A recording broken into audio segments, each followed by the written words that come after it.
Hey, Sales Enablement Podcast listeners. This is Alastair Woolcock, co-host of the RevOps podcast. We have another special episode for you coming right up. So if you like what you hear, come and subscribe and join us at the RevOps podcast.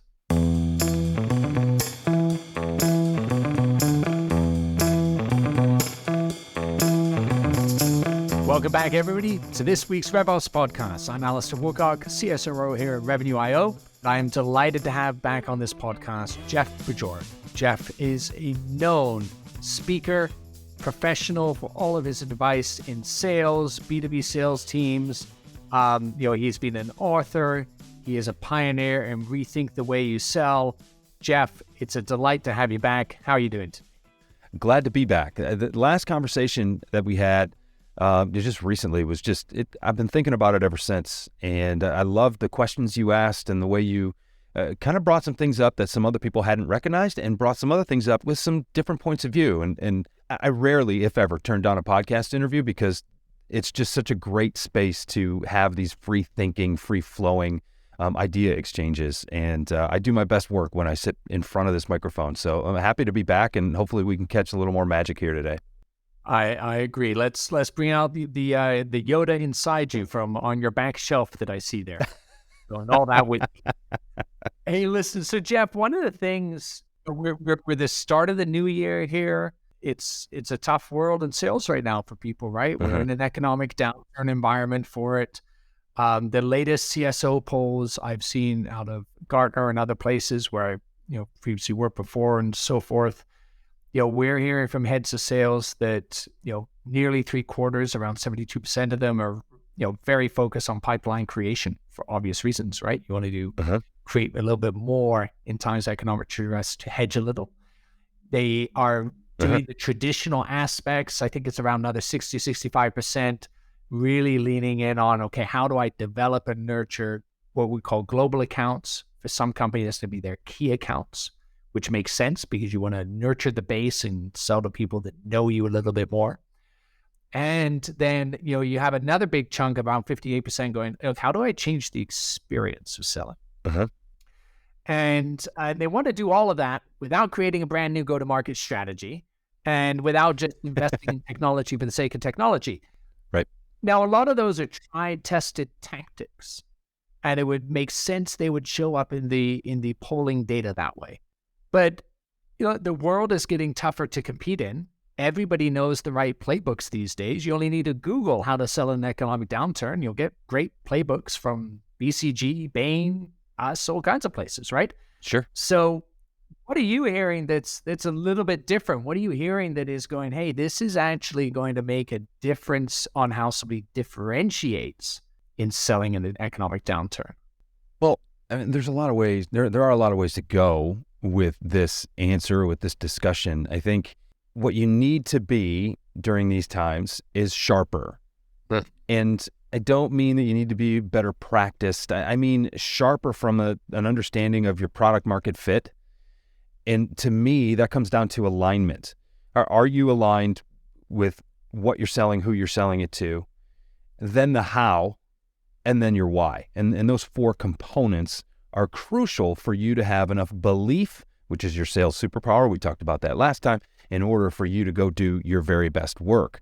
And, they say when the going gets tough, the tough get going. I think, are you ready to lean into this adversity? Because every obstacle presents opportunity. And so you need to be clear, you need to be sharp, you need to be aligned. I think one of the things that, and I thought about this when you mentioned 72% of CSOs are looking to build more pipeline. Yeah. I think proactively building pipeline is something that is foreign to a lot of sales reps, particularly in the tech industry, and particularly for those who are a little less tenured, let's say. Maybe you're not young, maybe you're just young to sales or relatively new to a sales career. We had a little bit of an economic contraction in like 2015, but the big kind of economic downturn that most of us of a certain vintage anyway, remember, was 2008, 2009. Yep. And most sales reps right now in account executive roles, certainly in SDR roles, didn't sell through that. If you were around and selling at that time, chances are you've either moved up in your career or moved on. And there are a handful who have just, maintained their account executive roles, but you have to be really focused. You have to know exactly where the fits are for your product, and you have to be sharper with starting those conversations because, for the last 10 years, money's been cheap. Yes. People have been having a good time. People are shopping. Well, there aren't so many people shopping anymore, and we've gotten lulled into this inbound trap that I like to call it, just waiting for people to find us because the buyer is so empowered. And hey, wait, if you read the results one way, a majority of buyers don't want to interact with a salesperson. That doesn't mean that salespeople are bad. It means that salespeople are not doing their jobs. They're not reaching out proactively with any insights, right? And so the average customer feels as if they're not served well by salespeople. It doesn't mean that they don't need us. It means they're not getting what they need from us. And that is where I think there's an opportunity for a real paradigm shift in those account executives who need to start self-sourcing more of their own deals by looking into their current accounts where there's growability. And I think SDRs and BDRs need to be less canned, and they need to stop prospecting to the masses at the same time and be a little bit more focused with the relevance of their messaging toward maybe a smaller group of people at a time. I'm not saying you can't still reach out to 100, but that 100 is probably better served if they're broken into 5 groups of 20, or even better, 10 groups of 10 for your sequencing and some of the things that you like to do. So relevance is more important than ever, and recognizing that there aren't going to be as many hand raisers out there with their wallets open. So more pipeline is going to lead to probably a lower conversion percentage overall, but we need to hedge, like you mentioned, to make sure that there are more deals being worked at the same time. I think I agree emphatically with all of that. And I think when I think about it, what you just said there, I'd call it the BFR: belief, fit, relevance. If you really nail it down to belief, fit, and relevance, I think that's a really important thing. And you see this come through all the time. Like I was fortunate to speak at an event just not too long ago, and we were talking about this notion of the economic downturn and what to do. And it's funny because the natural reaction from sales is often, well, we'll be more conservative or entrench in on where we know, right? Mm-hmm. And what I'd actually suggest is that one of the hardest times to actually be really successful in sales is when actually the market's kind of just bobbing along. Yeah. Right? Because when it's just kind of moving along, everybody's kind of doing okay. Nobody's really doing badly. Nobody's knocking out the park, but it's okay. Yeah. And so complacency creeps in. So personalization wanes down. I can play a little bit more of a volume game. I can do all of those what I'll call lazy components of it. And that isn't just in the sales persona that happens. Uh-huh. You see that happen in the marketing orgs. You see that happen in the RevOps team, where it just gets a little bit loose, a little bit wider on their ABM initiatives. They don't do crisp ABX execution on the account level, and it really trips them up. And when it's flat like that, you can just be good enough. And when times are hot, well, they're hot. So you benefit from that. Yeah. Likewise, though, with the inverse is, we're in one where you have lots of downward pressure. So if you have good belief, fit, and relevancy, so I know exactly where I need to go. I know who my right ICP is, and I'm really who. And I'm relentless at my segmentation. I always used to say to people at Gartner, whatever you think your segmentation strategy is, cut it in half and then cut it again, and you're probably getting close to what it should be. Yeah. One of the worst things is when come up and say to me, oh, well, look, I got this big market opportunity, all these places I can go to, all these verticals, TAMs, and geographies. Great. But, how you personalize into those. Right. Because while your solution may fit many places, the reality is to the buyer, everything is unique. Uh-huh. And a buyer today, you look and say 70% of them are looking for what from a salesperson? They are looking for somebody to be consultative in the selling experience. Yep. They are looking for the seller to be data-driven with insights.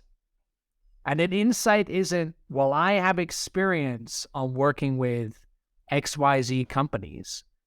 The data is third-party, is factual, is quantitative in nature, and they know how to apply that so that the buyer feels the personalization, they understand the fit, and they feel that it's highly relevant to them.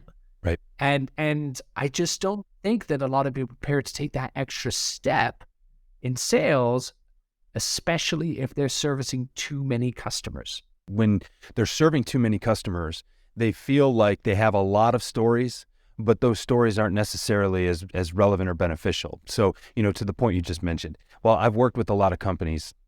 Okay, I've worked with a lot of companies. This is what I've learned, and this is why it should be important to you. That is the part that too many sellers are missing, right? And I had a conversation with a client just during a training session earlier this morning. And, I was working with this group and I said, okay, so what do you believe that you and your firm bring to the table? Well, we've been doing this a long time. We've been working with a lot of clients like these. And I said, okay, what does that mean? Like, take that a step further. And it's just the same as like, well, we save firms a lot of money. And if we can, save them this amount, it's equivalent of going out and finding new business. The $80,000 in savings is like bringing in, $500,000 in new revenue from a profit standpoint. I'm like, okay, interesting new point of view. I like that. But if you just go around saying, I'm going to save you 80 grand, now we just made it about cost. Now we just made it about price. That's starting the wrong conversation. We don't want us to have conversations about price unless it's why I'm worth every penny more that you're going to pay me instead of the nearest, competitor. Like you're close, but you're not seeing the entire picture. So what is that insight that you brought? How can you help them apply it? How is your advice, and particularly you as the rep, what are you worth in this deal? What are you worth as the advisor? What can you do with your style, your insights, your presence, your ability to connect that is going to impact the results beyond the digital software solution or the number of widgets that you sell, things like that? And I think in that way, sellers need to think about the bigger picture and the impact that they can provide, but they also need to think smaller, to your point, about your total addressable market is not what you should be thinking about. What is the very specific corner of that market that you can make the biggest impact right now, corner during this time when things are contracting, and then maybe use that to expand on at a later date. But the more focused you can be right now, my friend Todd Capone calls this extreme firmographic focus. It's not demographics, it's the firmographics. Who are the companies that we can help the most, the best, especially right now? And if you can identify that and really work in that area, that is a platform for growth for the next decade if you do it right. It's fantastic, actually. And I want to kind of double down on this idea that you just said as well of what's the seller's worth to the customer? That's really interesting to me. So where my head went to, Jeff, on that as I think about what's a seller's worth, I was thinking a lot of buyers right now, they're going to look at the financial impact of a solution, right? That's an obvious piece we see people needing to improve upon inside there. So once I really establish excellent fit, like what you just said, next is, well, if I'm a seller talking to that buyer, what's the quantification of my solution?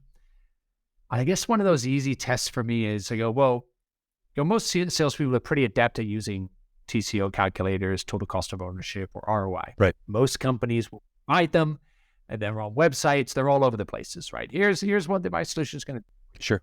And they're not bad in a typical climate. It's better than not having something. It's definitely a financial lever people look at inside companies. But beyond kind of the flippancy of an Excel calculator or a website calculator of that, what a sales rep actually does is take it the next step. And this is when I know somebody really understands a client situation, really understands a vertical industry, the impact they bring to the vertical industry. When you move beyond those basic measures of economics and you get into things like, well, if you don't do this thing, if you don't solve this mission critical priority as an organization, what's the correlation? What's the impact based upon that? What's happened to other companies when they have or have not solved that in a way? So what's that, what I would call cost of delay? Mm-hmm. And then another one is, what's the time to value of the solution? So the time to value is how quickly a customer can see value from whatever it is that you are providing for them, right, in some way. And that doesn't mean, well, the moment I sign a contract, hey, the customer's seeing value. Of course not. There's implementation, there's timeline, there's organizational changes that happen. It often takes, on average, it could take as long as 18 months for people to get the full value often of what they're buying in tech in particular. And you think about that in times of economic duress, that timeline shrinks massively. So most buyers, we saw during the pandemic, that went from 18 months down to 3 months. And so now you think as a seller, how can you add value to help people understand the time to value of a solution? And how do you break your solution down to make that timeline better?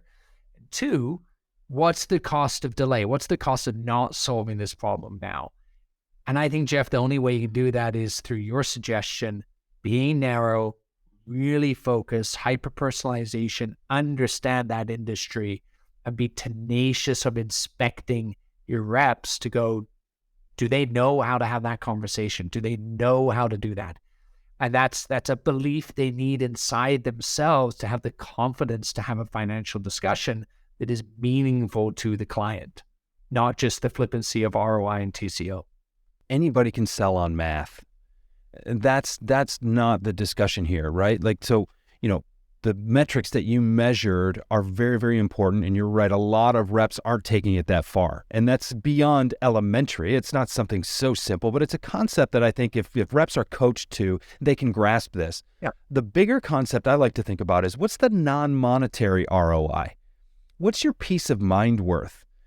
What is the level of comfort of just knowing that you're in the hands of an expert? What is the level of comfort of knowing that your sales representative, who has been working in this corner of the market forever and has been where you want to go already a dozen times, and can help steer you away from this decision or even this discussion? Oh, you know what, Alastair, this is what you're going to run into next. And I'll tell you what, don't waste any time with that decision, because it's really immaterial on the trajectory you're at, right? Or I'll use this example. A couple of weeks ago, I had a conversation with a startup. They literally, I responded to this, and I do every once in a while. I said, Jeff, can I get your objective opinion on our solution, on our technology solution? So I went through this really tight 3-minute demo. This is who we are. This is what we do. This is how it helps. And I said, and let's just say, I'll keep it watered down. They help convert website traffic. And I said, this is going to work really well, but here's what you're going to run into. You're going to likely, because you're a startup, because you're new on the block, and you're going to take any attention you can get, you're going to run into conversations with people who turn in to be customers, and you end up getting blamed because they didn't convert more traffic, whereas the real issue is that they don't have enough traffic coming in. You know what I mean? Like, you're coming in proposing a solution that's more revenue, higher conversion rates, but if they don't have their marketing motions in the right place, if they don't have their SDR, BDR teams doing the right things, if they're not getting enough people coming to the website, you might end up taking the blame for something that they're not even considering. And this guy sits back in his chair and he's like, oh my gosh, I didn't even think about that. Like, that is what a seasoned, experienced rep who knows what they're doing because they've been around that particular block, not just the block, Alastair. We've both been around the block. I mean, that particular block a dozen times. That's the kind of thing you can't put a price on. And so we can use ROI calculators. Like you said, you can plug the data in, figure it out. You just choose your own package based on our average ROI calculations. Now, what about just dealing with someone who knows their stuff and can help steer you toward the things you need to be paying attention to and away from the things that you need to be paying attention to? Because those are just the conversations that guy or that girl has every day. There's something there that you can't replace. Yeah. It's what it is, Jeff, right? If you're passionate about the industry of your client and you want to figure out how to improve their circumstances, that authenticity, that empathy will come through in a conversation. And then, we support that with the segmentation we started this call with the tooling that's going to help them have a better financial conversation. And then we're giving them the data and insights to support that industry and that conversation, with ultimately supporting the buyer themselves. And, pragmatic selling really works in a down market, right? Focused advice that is data-driven is what's going to help a buyer be more confident in what they're going to go do. Because back to my earlier point, when a market's just moving along, people can afford risks. Yeah. When it gets tough, they cannot afford the same misses. So therefore, there's more scrutiny on what it is that they're buying and how they're buying it. So therefore, the seller has to up their game massively on offsetting the risk with the data, with the advice on that. And there's no better way than do that than sell where you're passionate. Sell into things that you want to go help for. And I think to your hallmark of the thing I know you love and your research is on, your consulting is all around, to me, that's where belief comes from. 100%. If you love something and it's there, that belief's going to come through, the conviction's going to come through, and that's a very different thing. Why do I love the world of AI and conversations? Well, I love it. That's why I wanted to be in it. Right. And I am every single day. I appreciate what a database does for me, but I'm not big on wanting to be in that particular field myself, right? And so right. I wouldn't want to help. I couldn't help in the same way that I can in areas where I'm passionate about, because that's what I read, that's what I understand, that's what I study. And I think that's what a good seller can do in this time of economic duress. Be a first believer. Couldn't agree more. I mean, you could sell databases. I've talked with you enough, Alastair, to know you could sell databases. You don't want to sell databases. So you could sell them well enough, probably better than most other people, but where can you thrive? Yeah. Right? So if you're a seller right now and you're thinking about, do I go to the prospects behind door number 1 or door number 2? Which door is going to fire you up? Because that innate passion and enthusiasm translates. You know, I go back to that line from the old Jerry Maguire movie. The kid in the back seat says that bees and dogs can smell fear. I'll tell you what, so can customers. Yep. And the opposite is also true. They can feel your enthusiasm. If a sale is nothing more than a transfer of enthusiasm, then go sell something where you're naturally enthusiastic and it rubs off in a hurry. So powerful. And we all have a choice. We choose where we work every day. So make the choice that's going to put you in the best position to succeed. And yeah, I don't want to pile on any more to what you've already said, Alastair, because I think you're spot on.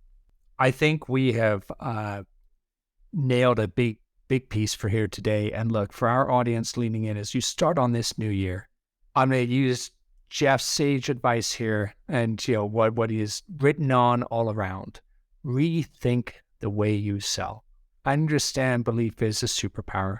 Jeff, if we could just get more people to meet with you and understand that, I think we'll help a lot of salespeople have tremendous success in this economic downturn. So thank you as always for your advice, nuggets of wisdom. I think we'd love to have you back through this year as we both converse with a few more CSOs and CROs and compare some notes here. But yeah, it's been brilliant as always. Can't thank you enough for being on with us. Conversations like this fire me up. This one did not disappoint whatsoever, at least from where I'm sitting. So thanks again for having me. You're welcome. And the best way for people to get a hold of you, Jeff? JeffBajorek.com or my podcast, Rethink the Way You Sell. I love it. I'll be sure to listen in and we'll get that website out there as well. So thanks so much, Jeff, as always. And everybody like and subscribe and do check out our call-in number and send in your questions to Howard and I. We will be sure to answer them and feature them in an upcoming podcast episode as well. You can reach us at 323-540-4777. That's 323-540-4777. And we will see you next week. Thanks so much.